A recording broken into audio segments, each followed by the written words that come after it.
Assalamualaikum warahmatullahi wabarakatuh. Jumpa lagi dengan saya di channel Puspita Miau. Teman-teman, sahabat Puspita Miau, di video kali ini saya akan membahas dari banyak sekali pertanyaan teman-teman ya, yang seragam. Pada dasarnya, pada intinya semua sama pertanyaannya, yaitu kapan sih saya sembuh?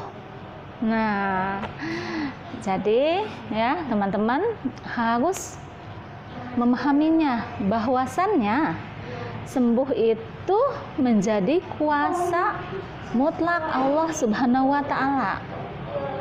Ya, kita sebagai manusia itu mempunyai kewajiban berdoa dan berusaha secara maksimal. Gitu. Nah, dan jangan lupa yakinkan diri juga bahwasannya sudah jelas semua penyakit itu ada obatnya. Jadi yakin semua penyakit ada obatnya. Jadi teman-teman pun pasti bisa mendapatkan obatnya. Nah, obat di sini bukan hanya obat yang diminum, ya, obat-obatan dokter ataupun obat-obatan herbal, bukan hanya itu. Jadi yang bisa merupakan obat itu banyak macamnya.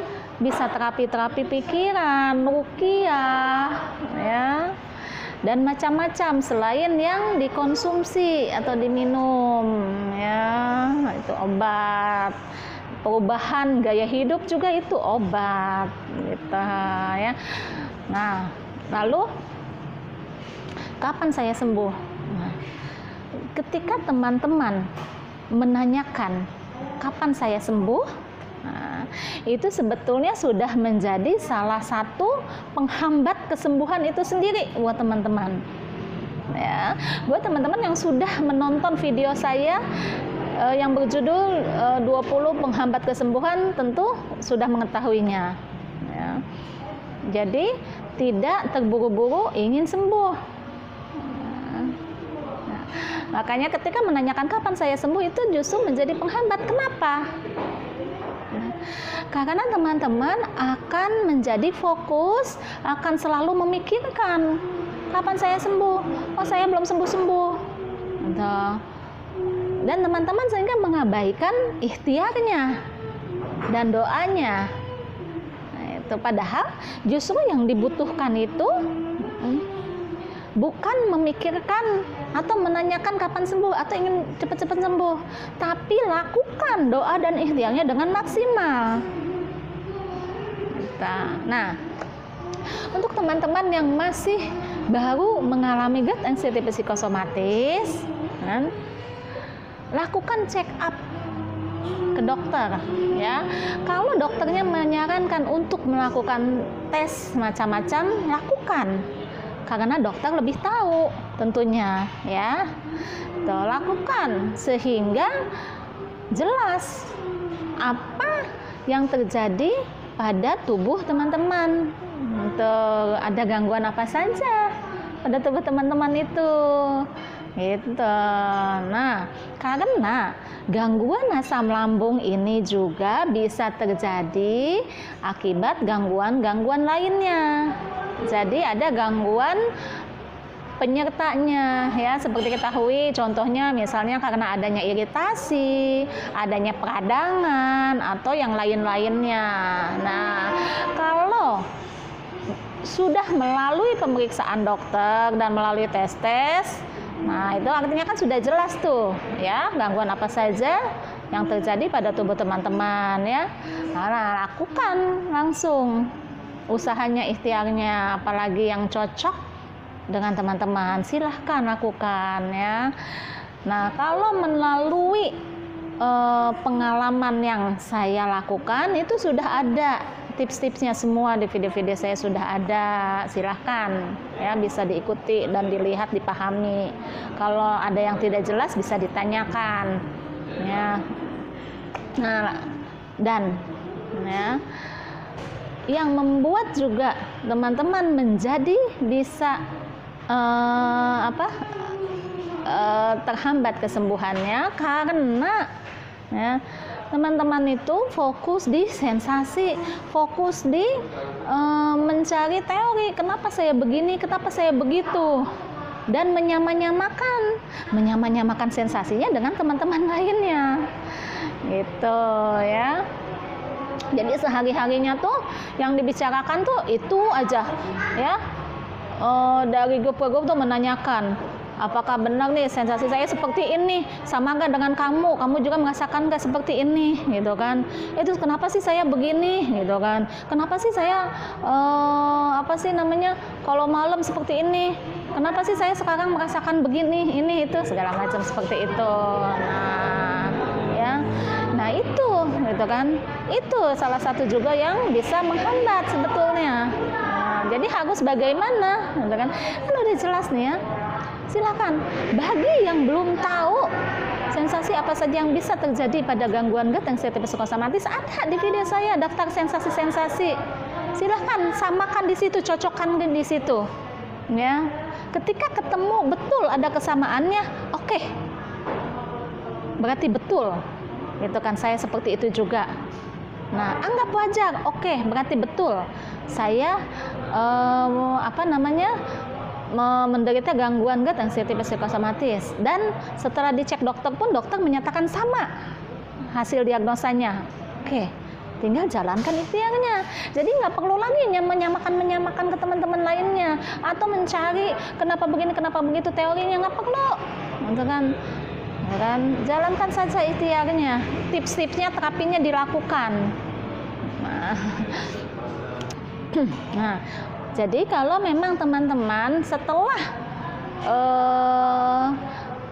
pemeriksaan ke dokter dan mendapatkan diagnosa dokter, lalu mendapatkan hasilnya dari tes segala macamnya dari dokter, lalu diketahui ada gangguan apa saja, itu kan yang akhirnya memicu terjadinya gangguan asam lambung, ya obati gangguannya yang ada di tes tersebut, ya diobati. Ya, misalnya kalau memang ada iritasi, ada peradangan, ya iritasi peradangannya itu disembuhkan, diobati. Seperti itu ya. Nah, terus jika memang teman-teman yang masih sudah merasakan terlalu lama tapi belum juga merasakan kesembuhan, gitu kan, atau sudah ada perubahan tapi berasa tidak terlalu signifikan, gitu perubahannya. Nah, kembali lagi, coba pelajari diri sendiri, apakah doa dan usahanya sudah maksimal dilakukan. Nah, karena teman-teman yang lain pun banyak, ya, sama, mereka pun bertahun-tahun prosesnya itu untuk mencapai sembuh itu melalui proses dan waktu bertahun-tahun. Nah, kalau memang teman-teman merasa belum maksimal, maksimalkan usahanya dan doanya, ya. Nah, dan yang terpenting, teman-teman harus membiasakan kembali, harus memulai beradaptasi kembali dengan semua kebiasaan, semua yang sebelum-sebelumnya dilakukan oleh teman-teman sebelum teman-teman sakit. Ya, adaptasi kembali, latih dan latih, itu yang dibutuhkan. Itu, nih. Ketika teman-teman ada ketakutan, misalkan, ya, ketakutan untuk, misalkan apa ya, ketakutan untuk beraktivitas di luar, ya. Nah, itu harus dilatih. Nanti, walaupun ketika teman-teman pertama kali melatihnya itu terjadi kumat, itu wajar. Semua pun merasakan seperti itu, termasuk saya dulu.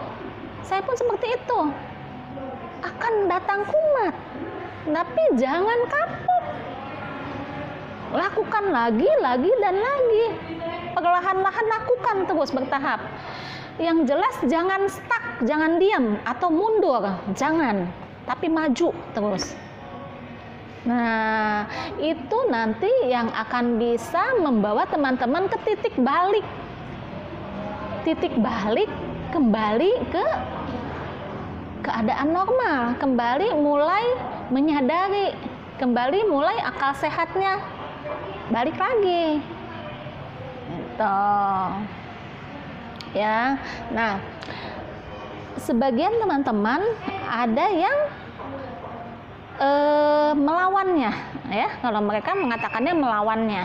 Jadi gini ya, maksudnya nih melawannya begini. Dan mereka mengatakan ketika saya melawannya, saya malah semakin menjadi-jadi, seperti itu ya. Nah, karena seperti ini, kalau melawan tuh mungkin ya ketika datang misalnya nih sensasi debar-debar, itu kan debar-debar yang sangat kencang segala macam. Nah, dia itu melawannya tuh saya tetap beraktivitas, saya tetap lari-lari, olahraga untuk melawan debar-debar ini seperti ini. Nah, melawannya, ya jelas yang ada semakin menjadi debar-debarnya, malah bisa terjadi panic attack, ya. Jadi yang harus semestinya dilakukan teman-teman itu bukan melawannya sebetulnya, gitu loh, tapi dihadapi, diterimakan lalu dihadapi, ya. Silakan deh teman-teman yang udah jadi subscribernya Puspita Mei udah lama, pasti sudah tahu nggak ada satupun di video saya yang menyarankan atau memberi tips untuk melawan, nggak ada. Karena pengalaman saya pun ya, saya tidak melawannya, ya. Tapi jika ingin menyembuhkan penyakit, maka terimakan dulu penyakit itu. Nah, jadi yang pertama harus dilakukan teman-teman itu menerimanya. Oke, saya sekarang mengalami sensasi A, B, C, D sampai Z misalnya, saya terima. Saya terima itu semua sensasi itu memang betul ada di diri saya. Saya mengalami GERD anxiety psikosomatis, betul, saya terima. Ya, saya terima saya mengalami GERD anxiety psikosomatis, saya terima. Oke. Nah, itu menerima. Lalu setelah menerima semua sensasi-sensasinya itu dihadapi. Dihadapi sesuai kemampuan saat itu, ya. Karena pasti kemampuan itu akan meningkat ketika kita menghadapinya step by step, ya. Akan meningkat, pasti ada peningkatannya kemampuannya kita itu karena dilatih. Nah, jadi bukan dihindari ya, bukan dihindari terus-terusan. Oke, di awal-awal pasti ada kalanya dihindari, betul ya. Saya juga mengalaminya, ada kalanya dihindari ya. Nah, di awal-awal. Tapi tidak terus-terusan dihindari. Dihindari itu cukup di awal-awal ketika kita pertama kali mengalami sensasi-sensasi tersebut, mengalami kecemasan dan ketakutan berlebih tersebut. Nah, pasti ada merasa nggak mampu atau belum mampu, lalu dihindari, menghindar. Jadi lebih baik diam. Misalnya takut untuk beraktivitas, takut keluar, gitu. Ya dihindari. Ya udah, saya nggak keluar, saya nggak kemana-mana, saya diam aja dulu di rumah, dan saya nggak ngapa-ngapain, seperti itu. Ya, itu wajar bagi yang masih baru-baru, masih yang awal-awal mengalami GERD anxiety psikosomatis, ya. Nah, tapi itu bukan untuk terus-terusan dilakukan. Jika teman-teman ingin sembuh, ingin move on, normal kembali, itu harus dihadapinya perlahan-lahan sesuai kemampuan.